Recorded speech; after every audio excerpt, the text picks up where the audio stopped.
Hello friends, जैसा कि मैंने लास्ट वीडियो में आपको बताया था कि नेक्स्ट वीडियो में हम डायग्राम्स के बारे में स्टडी करेंगे। तो देखते हैं आज हमें डायग्राम्स के बारे में क्या-क्या पढ़ना है। उससे पहले मेरा नाम मनीषा है और इस चैनल पर आप अलग-अलग सब्जेक्ट से रिलेटेड वीडियोस देखेंगे। तो चलिए शुरू करते हैं हम। तो यहाँ पर हम देखेंगे कि माइक्रो इकोनॉमिक्स के लिए कौन-कौन से डायग्राम्स इंपॉर्टेंट है, उसके लिए ये बेसिक डायग्राम्स है। अभी यहाँ पर हम देखेंगे कि जो वेरिएबल्स होते हैं उनके बीच में कौन कौन से रिलेशंस होते हैं, जैसे कि डायरेक्ट रिलेशन, इनवर्स रिलेशन और नो रिलेशन। ठीक है, तो यहां पर हम देखते हैं कि डायरेक्ट रिलेशन क्या होता है। देखिए यहाँ पर हमें दो वेरिएबल दे रखे हैं, x और y। अब इनमें हमें रिलेशन देखना है। जैसे कि यहाँ पर x वेरिएबल है वो इंक्रीज हो रहा है 1 2 3, और जो y वेरिएबल है वो भी इंक्रीज हो रहा है फ्रॉम 5 to 10 and 15। यहाँ पर हम आराम से देख सकते हैं कि दोनों वेरिएबल एक ही डायरेक्शन में जा रहे हैं। अगर x वेरिएबल इंक्रीज हो रहा है तो y भी इंक्रीज हो रहा है, और ऐसे ही अगर ये x वेरिएबल कम होगा, डिक्रीज होगा, तो y वेरिएबल्स भी डिक्रीज होगा। वही ये डायग्राम शो करता है। इसे कहते हैं डायरेक्ट रिलेशन, जब दोनों ही वेरिएबल एक ही डायरेक्शन में मूव होते हैं तो इसे हम कहते हैं डायरेक्ट रिलेशन। डायग्राम में देखते हैं हम, जो हमारा x एक्सिस है वो x वेरिएबल को बता रहा है और जो y एक्सिस है वो y वेरिएबल को बता रहा है। अब यहाँ पे हमारे को पॉइंट दे रखे हैं 1 2 3 4 और 5 10 और 15। जब 1 था हमारा x वेरिएबल 1 है तो यहाँ पर हमारा y वेरिएबल 5 है। जब 1 इंक्रीज होकर 2 हो जाता है, 3 हो जाता है, तो y भी बढ़कर 10 से 15 हो जाता है। अब दोनों जब डायरेक्ट रिलेशन होता है तो एक ही डायरेक्शन में मूव करते हैं, और इस सिचुएशन में जो हमारा कर्व होता है, जब हम इन पॉइंट्स को आपस में कनेक्ट करेंगे ना, जैसे कि 5 और ये 1 यहाँ पर हो रहे हैं, और जो 10 है 2 है, ये पॉइंट यहाँ बन रहा है, और 3 और 15 का पॉइंट यहाँ। जब हम इन पॉइंट्स 1 2 3 पॉइंट्स को कनेक्ट करते हैं तो हमें एक लाइन मिलती है। ठीक है, इसे कहते हैं हमारा कर्व, इसे ही कहते हैं कर्व, जो ये बताता है कि जब डायरेक्ट रिलेशन होता है तो कर्व अपवर्ड अपवर्ड मूव करता है। उसका जो स्लोप होता है वो अपवर्ड होता है। स्लोप मतलब होता है उसका ढाल, उसका ढाल ऊपर की तरफ जाता है, क्योंकि दोनों एक ही डायरेक्शन, ये भी बढ़ रहा है, ये भी बढ़ रहा है, एक ही डायरेक्शन में जा रहे हैं तो ये ऊपर जाएगा। ठीक है, लेकिन अगर ये ऐसे होता कि 3 2 1 और यहाँ पर होता 15 10 और 5, तो भी इसका मतलब यही होता कि एक ही डायरेक्शन में। देखें यहाँ 15 है, इसका उल्टा करके देखते हैं, यहाँ 15 है तो यहाँ 3 है। अगर यहाँ पर ये भी कम हो जाए 2 हो जाए, और ये भी कम हो जाए 10, ये कम हो जाए 5 और ये भी कम हो जाए 1, कहने का मतलब ये है कि दोनों अगर एक ही डायरेक्शन में जा रहे हैं, या तो ये बढ़ रहे हैं या ये कम हो रहे हैं, लेकिन सेम डायरेक्शन में, तो इसे कहते हैं डायरेक्ट रिलेशन। और इस सिचुएशन में जो कर्व होता है वो अपवर्ड जाता है। ठीक है, उम्मीद है यहाँ तक समझ में आई होगी बात। अब जरा हम नेक्स्ट देखते हैं। अभी हम डायरेक्ट रिलेशन देखा, अब हम देखते हैं कि जो डायरेक्ट रिलेशन होते हैं वो कितने टाइप के होते हैं। देखिए यहाँ पर क्या हो रहा था, देखिए यहाँ पर क्या हो रहा है, जो हमारे वेरिएबल्स है 1 2 3 4 5, ठीक है ना, ये बढ़ रहे हैं, ये एक यूनिट के साथ बढ़ रहा है। ठीक है, 1 2 3 4 5, और जो y वेरिएबल है वो भी बढ़ रहा है। तो डायरेक्ट रिलेशन तो है दोनों में, क्योंकि दोनों ही वेरिएबल बढ़ रहे हैं, 2 5 9 14 और 20। लेकिन इसकी रेट क्या है, रेट यानी कि जब x वेरिएबल एक यूनिट बढ़ा है तो y वेरिएबल कितने यूनिट बढ़ा है, इसे कहा जाता है रेट। यानी कि इन दोनों में कितने का डिफरेंस हुआ है, इंक्रीमेंट तो हुआ है लेकिन इनके बीच में कितना डिफरेंस आया है। जैसे ये यहाँ पर 2 से 5 यूनिट बढ़ा, यानी कि दोनों में 3 का डिफरेंस आया।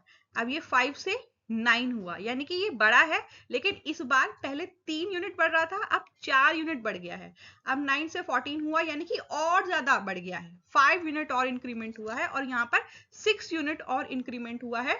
इसका मतलब है कि है तो इनमें डायरेक्ट रिलेशन, यानी कि जो हमारा स्लोप होगा वो अपवर्ड ही जाएगा, फ्रॉम लेफ्ट टू राइट। लेकिन एक और चीज है, क्या, कि ये बढ़ रहा है, लेकिन जो इसकी रेट है बढ़ने की, यानी कि हर बार जब ये नेक्स्ट यूनिट पर जा रहा है तो इसका गैप वो भी इंक्रीज हो रहा है। जैसे पहले 2 यूनिट 3 यूनिट बढ़ा, फिर उसके बाद ये 4 यूनिट बढ़ा, यानी कि इंक्रीमेंट हुआ है लेकिन हर बार इंक्रीजिंग रेट के साथ। तो इसे हम कहते हैं इंक्रीजेस एट इंक्रीजिंग रेट। मतलब कि है तो डायरेक्ट रिलेशन, दोनों एक ही डायरेक्शन में मूव हो रहे हैं, लेकिन यहाँ पर जो इंक्रीमेंट है वो इंक्रीजिंग रेट के साथ है। और जब ऐसा होता है तो हमारा स्लोप होता है वो कुछ इस शेप का होता है। उम्मीद है बात, जब हम इन डॉट्स को कनेक्ट करेंगे तो हमें जो शेप होगी वो ऊपर ही तो जाएगी, जो स्लोप होगा वो ऊपर ही जाएगा, अपवर्ड स्लोप होगा, लेकिन वो कुछ इस तरीके से जाएगा। उम्मीद है यहाँ तक बात समझ में आ गई होगी। लेकिन अगर ऐसा होता, मान लीजिए कि इनमें है तो डायरेक्ट रिलेशन, यहाँ पर ये इंक्रीज हो रहा है विद इंक्रीजिंग रेट के साथ, लेकिन अगर ये यहाँ पर बढ़ रहा होता, दोनों में डायरेक्ट रिलेशन है लेकिन ये बढ़ रहा होता डिक्रीजिंग रेट के साथ, तब इसका स्लोप कैसा होता, तब इसकी शेप कैसी होती। ये स्लोप इसका अपवर्ड स्लोप है, लेकिन इसकी जो शेप है वो कुछ इस तरीके की है। तो अब हम देखेंगे कि जब इंक्रीज हो एट डिक्रीजिंग रेट तब क्या होता है। देखिए यहां पर हम आराम से देख सकते हैं कि यहां पर भी पॉजिटिव रिलेशन है, यानी कि डायरेक्ट रिलेशन है। एक इंक्रीज हो रहा है तो दूसरा भी इंक्रीज हो रहा है, अगर ये कम होगा तो ये भी यहां से कम होगा। ठीक है, तो इसे कहते हैं डायरेक्ट रिलेशन, जब दोनों वेरिएबल्स एक ही डायरेक्शन में मूव करते हैं। ठीक है, तो ऑब्वियस सी बात है डायरेक्ट रिलेशन ऊपर की तरफ जाएगा, लेकिन यहाँ पर जो एक एक यूनिट, इसके यूनिट तो एक ही के हिसाब से बढ़ रही है।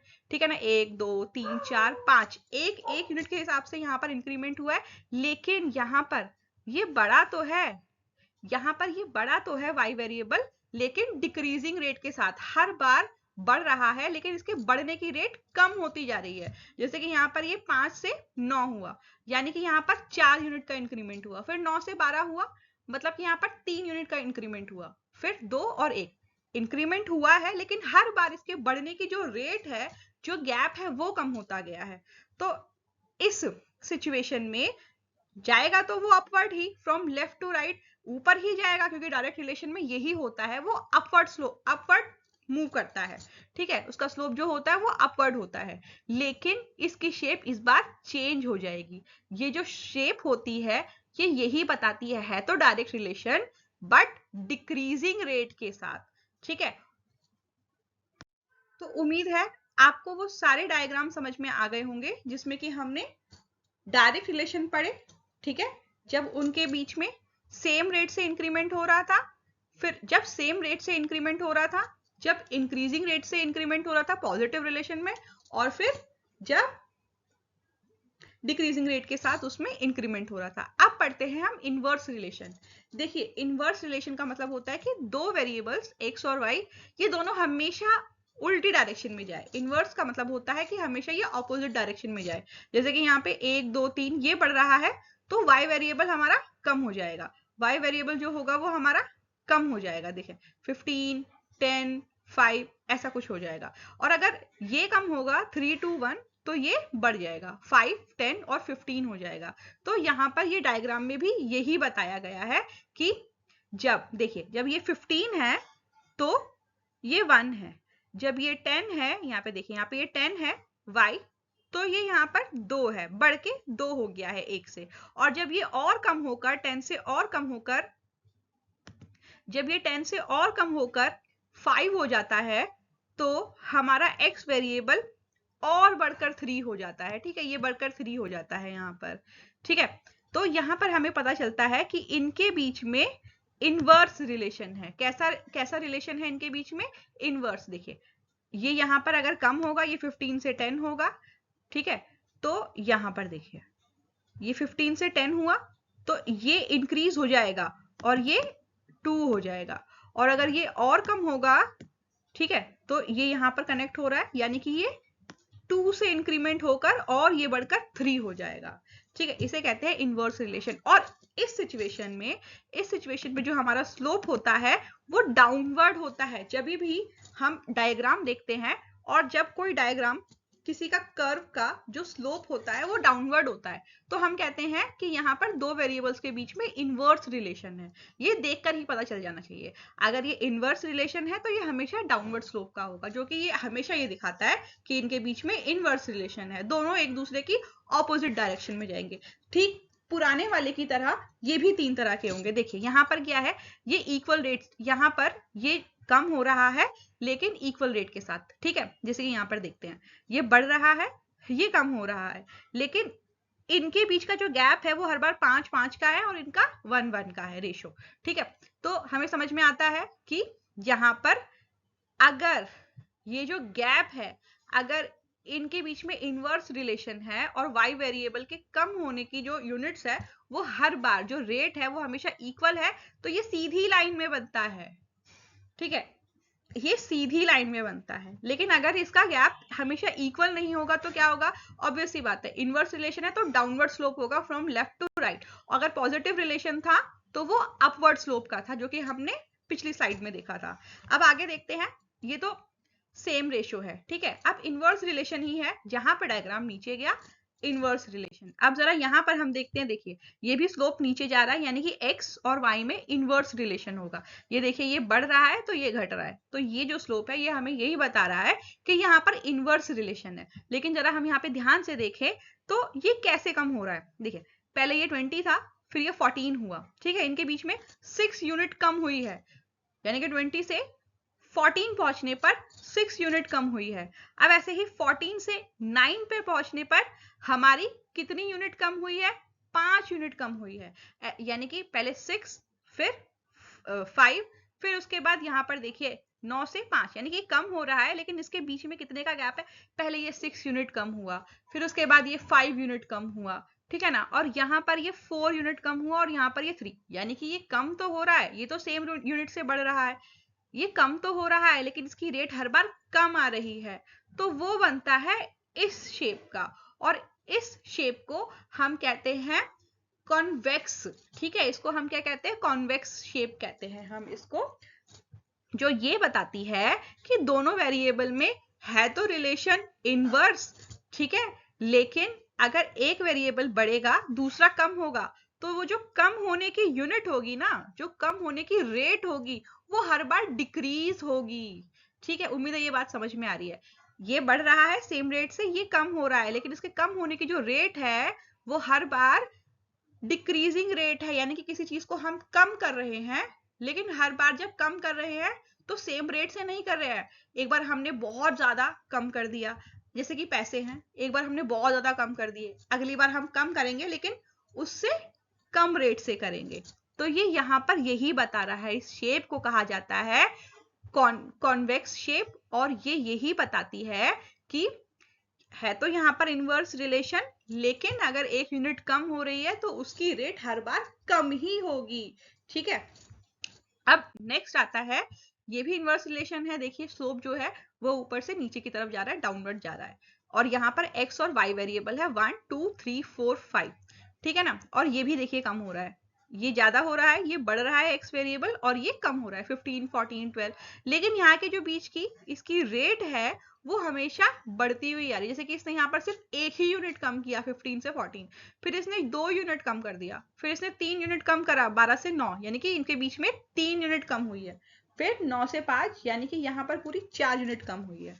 तो ये डायग्राम हमें यही बता रहा है। देखिए पिछला वाला जो ये भी डाउनवर्ड स्लोप है, लेकिन इसकी शेप देखिए, इस पुराने वाले की जो शेप थी वो कैसी थी, वो थी, जो पुराने वाले की शेप थी वो कुछ ऐसी थी, ठीक है ना, वो कुछ ऐसी शेप थी जिसको हम कह रहे थे कॉन्वेक्स, ठीक है। जो कॉन्वेक्स शेप थी वो ये बता रही थी कि वो हर बार कम कर रहा था लेकिन डिक्रीजिंग रेट के साथ, और इस शेप को कहा जाता है कॉनकेव शेप। अब इसको कैसे याद किया जाता है, देखिए इसको बहुत आराम से, कॉन्वेक्स और कॉनकेव, ठीक है, केव अगर याद रखने वाली चीज हो तो हम ऐसे याद कर सकते हैं कि मान लीजिए ये ओरिजिन है, ठीक है, ये पॉइंट ओरिजिन है और यहाँ पे कोई जो बच्चा है वो बैठा हुआ है, ठीक है, तो उसके बाद वो जब ये शेप को देखेगा वो एक केव की तरह नजर आएगी, एक गुफा की तरह नजर आएगी, यानी कि केव की तरह। तो इसलिए इस शेप को ही कहा जाता है कॉनकेव शेप, जो ये डिनोट करती है कि दोनों में होता तो इनवर्स रिलेशन है, क्योंकि ये डाउनवर्ड शिफ्ट हो रही है, मतलब कि ये इसका जो स्लोप है वो डाउनवर्ड है, लेकिन अगर एक चीज कम हो रही है एक चीज बढ़ रही है, जो चीज कम हो रही है वो कैसे कम होगी, वो होगी वो होगी हमारी इंक्रीजिंग रेट के साथ, यानी कि हर बार जब हम एक को कम कर रहे हैं दूसरे को गेन करने के लिए, तो हर बार हम उसको इंक्रीजिंग रेट के साथ कर रहे हैं। उम्मीद है आपको ये सब समझ में आ गया होगा। अगर कोई डायग्राम नीचे की तरफ जा रहा है तो उनमें इनवर्स रिलेशन है, यानी कि दोनों ऑपोजिट डायरेक्शन में जाएंगे। अगर किसी कोई कर्व है, ठीक है, उसका स्लोप जो है वो अपवर्ड जा रहा है, यानी कि उनमें पॉजिटिव रिलेशन है, डायरेक्ट रिलेशन है, और दोनों एक ही डायरेक्शन में मूव करेंगे। ठीक है, तो ये डायग्राम बहुत ज्यादा इंपॉर्टेंट होते हैं। देखिए पूरी माइक्रो इकोनॉमिक्स में और 2-4 चैप्टर मैक्रो इकोनॉमिक्स के, ये बहुत ज्यादा जरूरी होते हैं डायग्राम से रिलेटेड। तो इसीलिए अगर आपको डायग्राम अच्छे से समझ में नहीं आते हैं तो आप ये चैप्टर्स कभी ध्यान से नहीं कर पाएंगे। और हमेशा ऐसे ही होता है, मुझे लगता है अगर हम कोई सब्जेक्ट पढ़ रहे हैं ना और हमें कोई डायग्राम देखना है तो हमें डायग्राम देख के ही समझ में आ जाना चाहिए कि इनके बीच में कैसा रिलेशन, इनवर्स है, ठीक है, डायरेक्ट रिलेशन है, अगर ये इंक्रीज हो रहा है तो कौन सी रेट के साथ हो रहा है, क्योंकि कॉस्ट, आगे जाके कॉस्ट चैप्टर पढ़ेंगे, हम मार्केट चैप्टर पढ़ेंगे, फिर उसके बाद हम प्रोडक्शन चैप्टर पढ़ेंगे, रेवेन्यू चैप्टर पढ़ेंगे, तो वहां पर ये डायग्राम बहुत ज्यादा जरूरी है। बल्कि हम पीपीसी पढ़ते हैं, ठीक है, पीपीसी में ही ये सब डायग्राम जो होते हैं वो बेस होता है। तो उम्मीद है आपको यहाँ तक समझ में आया होगा। ठीक है, फिर उसके बाद आता है नो रिलेशन, जहां एक्स और वाई में कोई रिलेशन नहीं होता। ये अगर इंक्रीज हो रहा है तो इसमें कुछ नहीं पता चलता, ये कभी बढ़ जाए, कभी घट जाए, कभी इसके साथ कुछ भी हो जाए। ठीक है, तो ये कहते हैं कि एक का दूसरे से कोई रिलेशन नहीं होता, तो उसे हम कहते हैं नो रिलेशन। ठीक है, तो उम्मीद है आपको ये वीडियो बहुत अच्छी लगी होगी, समझ में आया होगा, आपके बेसिक क्लियर हुए होंगे डायग्राम से रिलेटेड। अगर आपको मेरी वीडियो अच्छी लगी तो इसको लाइक करें, शेयर करें और सब्सक्राइब करें। इस चैनल पे आप अलग अलग सब्जेक्ट से रिलेटेड वीडियोस देखेंगे।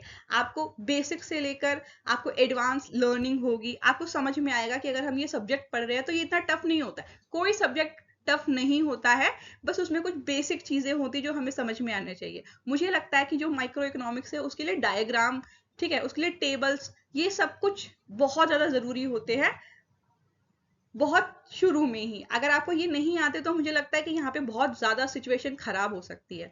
तो ये वीडियो, वैसे ये वीडियो है नहीं माइक्रो इकोनॉमिक्स के लिए, लेकिन इस वीडियो के अलावा माइक्रो इकोनॉमिक्स समझ में भी नहीं आती है। ठीक है ना, तो अगर आपको ये वीडियो अच्छी लगी तो आप शेयर कीजिए, लाइक कीजिए, सब्सक्राइब कीजिए। तब तक के लिए बाय।